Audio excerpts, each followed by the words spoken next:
21 miles wide. That is the distance between Iran and Oman at the narrowest point of the Strait of Hormuz. But the shipping lanes, the actual corridors where supertankers carrying 20% of the world's oil are physically funneled, are 2 miles wide. 2 miles in, 2 miles out, separated by a 2-mile buffer. That is the geometry of the most important choke point on Earth. On February 28, 2026, at 1:15 UTC, the United States launched Operation Epic Fury, a full-scale preemptive war against Iran. Within 12 hours, Allied forces executed nearly 900 airstrikes. They killed Supreme Leader Ali Khamenei. They destroyed over 150 Iranian naval vessels. And Iran responded by pulling the one lever it has always threatened but never used. It shut the Strait of Hormuz. Before the war, 138 commercial vessels transited the strait every day. By March 7th, that number was one ship, 0 oil tankers, over 20 million barrels per day of crude, a quarter of all seaborne oil on Earth, stopped moving. Brent crude exploded 53% to $111 a barrel. War risk insurance premiums surged from 0.125% to 10%. U.S. gasoline crossed $4 a gallon. And the IEA called it the most severe supply disruption in the history of the global energy market. This is the story of what happens when one country holds a 2-mile-wide knife to the throat of the global economy and actually uses it. The war. The trigger was nuclear. Following the collapse of diplomatic negotiations and the failure of the June 2025 strikes to permanently destroy Iran's enrichment program, intelligence confirmed that Iran's breakout time, the window to produce enough weapons-grade uranium for a bomb, had collapsed to 1 week or less. Advanced IR-6 centrifuge cascades at the buried Fordo facility were producing 60% enriched uranium at 37 kilograms per month. Hardliners in the Iranian parliament had petitioned to explicitly authorize nuclear weapons production. The US and Israel calculated that Iran's posture was weak enough to strike. Internally, the regime was battered by massive anti-government protests. Externally, its proxy network was gutted. Hezbollah's leadership had been decapitated, the Assad regime in Syria had fallen, and Iran's axis of resistance was geographically isolated. Secretary of Defense Pete Hegseth defined the mission. Destroy Iranian offensive missiles, destroy Iranian missile production, destroy their navy, and they will never have nuclear weapons. 2 carrier strike groups, the Abraham Lincoln and the Gerald R. Ford, launched Tomahawk missiles from Arleigh Burke destroyers. B-2 stealth bombers and F-35s systematically dismantled Iran's air defenses and IRGC headquarters. The opening 12 hours produced 900 airstrikes. Iran's conventional military was obliterated, but its asymmetric response was immediate. The IRGC Navy activated the blockade. By March 12th, Iran had executed 21 confirmed attacks on merchant vessels. 1 tugboat was sunk, 16 ships were heavily damaged, 7 were abandoned at sea, 12 seafarers were killed or missing. Why this strait controls the world. Every single day before this war, 20.9 million barrels of oil moved through the Strait of Hormuz. That is 25 to 27% of all seaborne oil trade on Earth. Another 112 billion cubic meters of liquefied natural gas passed through annually, 20% of the global LNG market. Qatar forces 93% of its total LNG exports through this single choke point. The dependency is overwhelmingly Asian. 80 to 84% of the oil leaving the strait is bound for Asia. China alone receives 37.7% of all Hormuz crude exports. 1/3 of the nation's total oil supply depends on a 2-mile lane controlled by Iran. India takes 14.7%, South Korea 12%, Japan 10.9%. Bangladesh and Pakistan import nearly 2/3 of their LNG through the strait, supplies critical for electricity generation. And there is no way around it. 5 major producers, Iraq, Kuwait, Qatar, Bahrain, and Iran, have zero pipeline bypass infrastructure. The only alternatives are Saudi Arabia's Petroline with 3 to 5 million barrels per day of spare capacity, and the UAE's ADCOP pipeline at 700,000 barrels. Combined, 3.5 to 5.5 million barrels per day of bypass against a blockade trapping 14 to 16.5 million. The math is simple.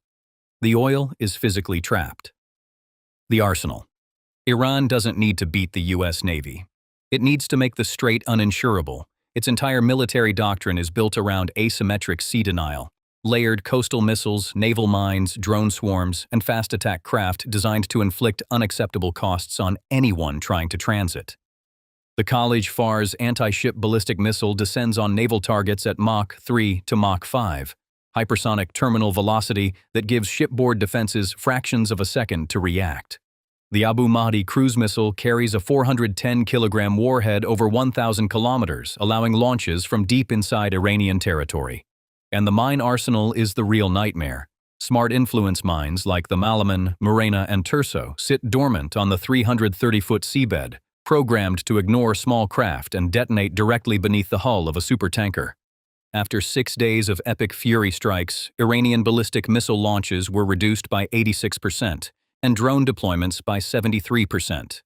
But military planners concede that clearing smart mines from the strait while under the persistent threat of road-mobile missile launchers hidden in underground bunkers could extend a closure for weeks, if not months. The economic doomsday. Before February 28th, Brent crude was trading between $65 and $70 a barrel. Within 2 weeks, it hit $111, a 53% surge. During intraday panics, it touched $118 to $119. The EIA was forced to revise its 2026 price forecast upward by $20 a barrel in a single month. And economic models warn the worst-case scenario, a sustained full closure, could drive prices to $200 to $300 a barrel. The IEA characterized this as the most severe supply disruption in history, worse than the 1970s oil shocks combined. Oxford Economics projects a GDP contraction of 0.5 to 1.2% globally, with Gulf states facing an 8% GDP collapse. U.S. gasoline crossed $4 a gallon by the end of March. The insurance market became the transmission mechanism. War risk premiums surged from 0.125% to as high as 10% of hull value. For a $100 million supertanker, that is $10 million per transit. Maersk added $1,800 to $3,300 per container. Over 200,000 TEUs of container capacity sat trapped in the Gulf. Governments cracked open their strategic reserves. The IEA executed the largest coordinated stock release in history, 400 million barrels. The U.S. released 172 million. Japan authorized 80 million from its 470 million barrel reserve. China holds an estimated 1.1 billion barrels.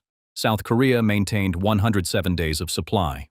But analysts warn reserves cannot indefinitely replace 14 to 16.5 million barrels per day structurally locked behind the strait.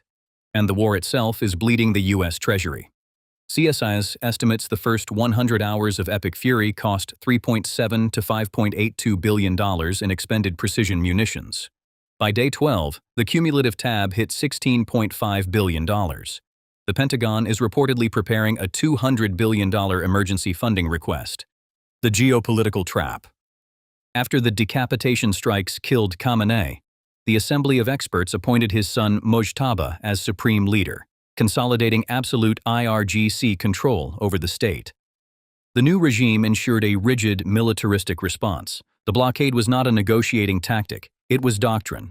The Gulf states, Saudi Arabia, UAE, Qatar, Kuwait, Bahrain, Oman, allowed the U.S. and Israel to use their airspace and bases. Iran retaliated by striking energy infrastructure across the Gulf. The UAE lobbied the UN to form a coalition to forcibly reopen the strait. And China, which purchases 90% of Iran's oil exports and depends on the strait for 37.7% of its crude imports, refused to help.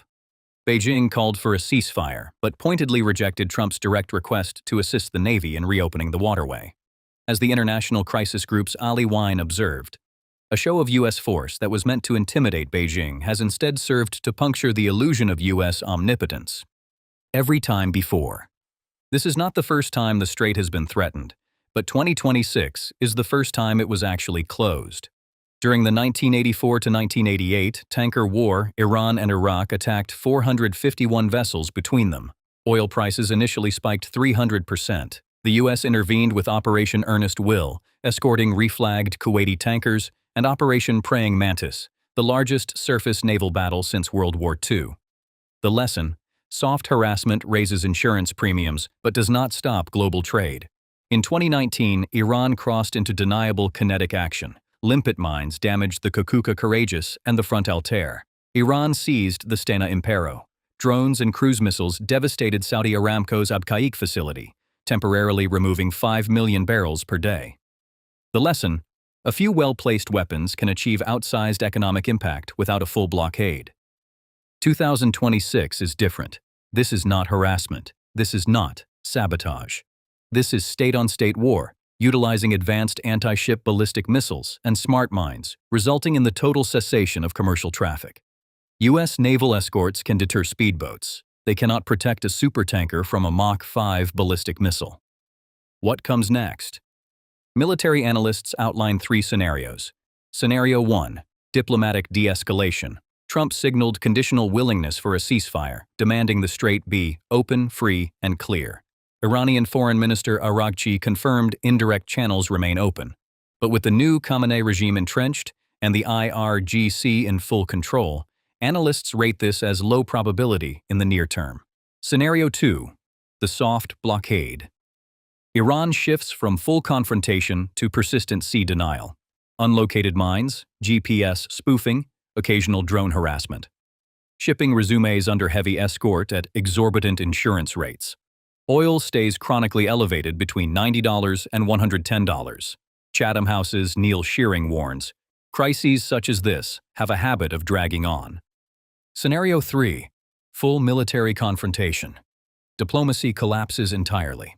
Iran strikes Gulf desalination plants and power grids. The Navy attempts to demine the strait under fire. Oil spikes to $140 to $200. The strait becomes a no-go zone, structurally removing 20% of the world's oil from the market.